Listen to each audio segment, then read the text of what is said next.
The medical bay of the Celestial Dominion hummed with alien technology that Leo barely understood. Crystalline displays floated in the air, showing vital signs in a script that looked like flowing water frozen mid-cascade. He lay on a platform that felt neither warm nor cold, watching Anna pace before the viewport, her silver robes catching the light of 3 distant suns.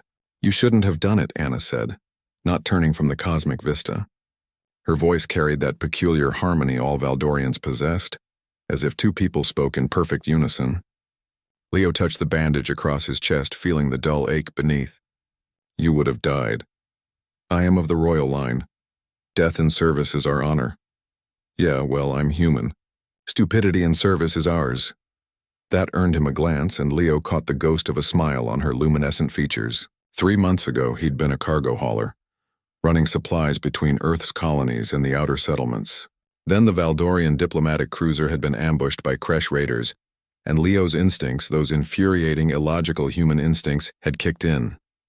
He'd seen the energy blade meant for Anna. He'd moved without thinking. The blade had carved through his shoulder and chest, missing his heart by centimeters. In that moment of fire and agony, Leo had grabbed Anna and dragged her behind cover, using his own body as a shield until reinforcements arrived. The medical staff had said it was a miracle he survived. Anna had said it was foolishness. The Queen had said something else entirely. The door to the medical bay opened with a whisper, and the temperature seemed to drop. 2 royal guards entered first, their armor reflecting light in impossible angles. Then came Queen Lysandra herself, sovereign of the Valdorian Empire, her crown a constellation of living stars. Leo tried to sit up.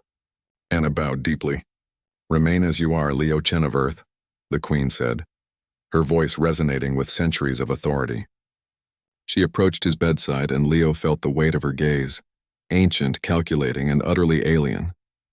"You shed your blood for my daughter, for the royal line. She was in danger, Your Majesty." "Simplicity," the Queen mused. "How refreshingly human." She turned to Anna. "Daughter, explain to me the human concept of debt." Anna straightened, confusion flickering across her features. "They believe that saving a life creates an obligation, Mother." "But surely—" "No," the Queen interrupted. "That is what they say. What they believe is different." She looked back at Leo. "Humans do not calculate debt. They simply act." This one saw danger and moved. No thought of reward. No consideration of consequences. Pure instinct to protect. Leo felt uncomfortable under that penetrating stare. "It's not that complicated." "It is infinitely complicated," the Queen said, "and beautifully simple. For 5,000 years, the Valdorian Empire has stood on protocol, calculation, and strategic alliance. We have survived through logic," she paused, "but we have not thrived. We have not inspired.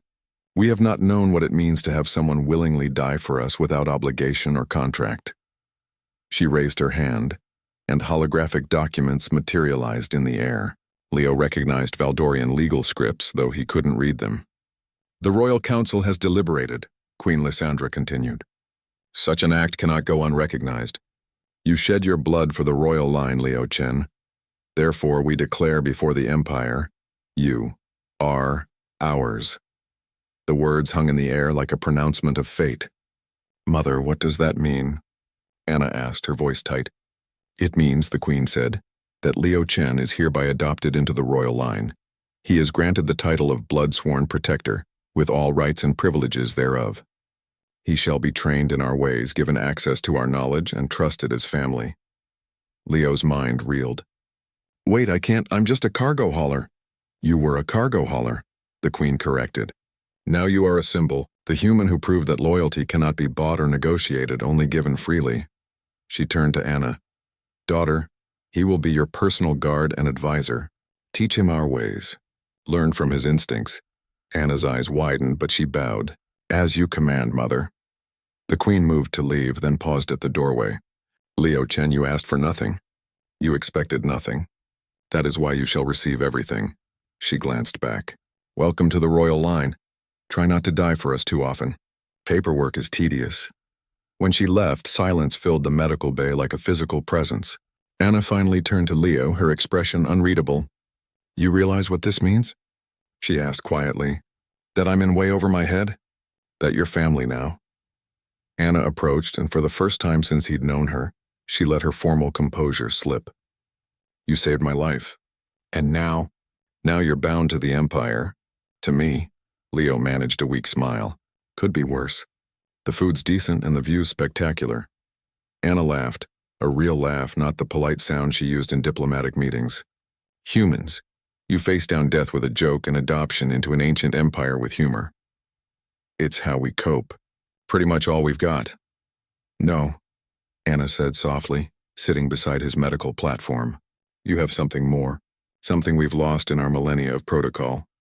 She placed her hand near his, not quite touching. You have the courage to care without calculation. Leo looked at her hand, then at her face. So what happens now? Now, Anna said, and this time she did smile. I teach you how to not embarrass the royal line at formal dinners. Fair warning, there are 16 types of spoons. 16? 16, Leo groaned.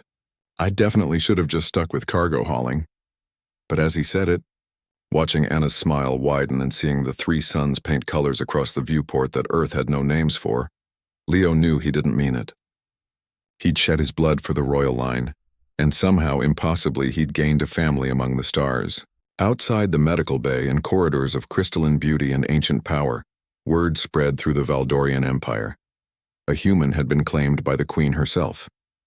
The galaxy would never quite be the same, and Leo Chen, former cargo hauler, now bloodsworn protector, would learn that sometimes the stupidest decisions lead to the most extraordinary destinies.